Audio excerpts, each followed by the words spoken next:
Yeah, Wolf, of course, we are standing right here next to the Florida delegation where we find Florida Senator Rick Scott. You forgot that part. One of the biggest delegations, certainly, that has had a big role here. And obviously, we are also, Wolf, you mentioned Nikki Haley is going to be on stage tonight. Also, your home state governor, Ron DeSantis, who had a very bitter primary challenge against Donald Trump, once told me he didn't think Donald Trump could beat Joe Biden. What do you want to hear from Governor DeSantis on stage tonight? I think what all Americans want us to do is say we're all going to stop and focus on the issues that we need to solve.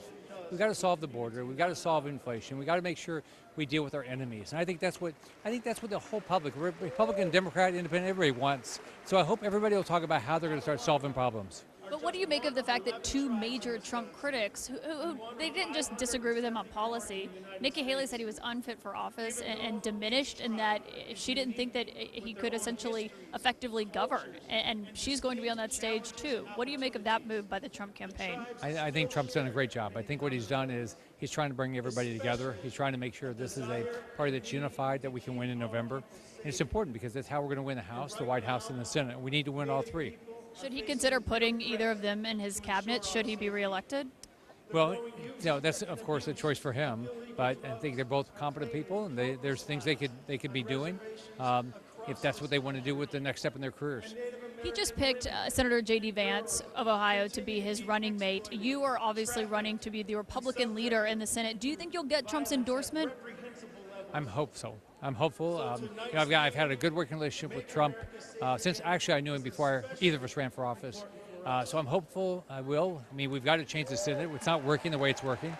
So I'm hopeful that he'll endorse.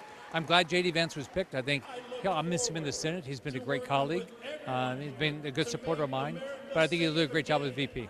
And what do you make of what happened yesterday during that roll call where Senator McConnell, who used to be the majority leader for Republicans, was booed when he was announcing Kentucky's delegates? Well, you hate anybody being booed at a convention, Republican convention.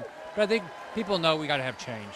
They know that the way the Senate's been operating is not working. I mean, we're not solving the problems. We have now $35 trillion of the debt almost. And, the border, I mean, we're doing earmarks. We're doing so many things that Republicans don't like.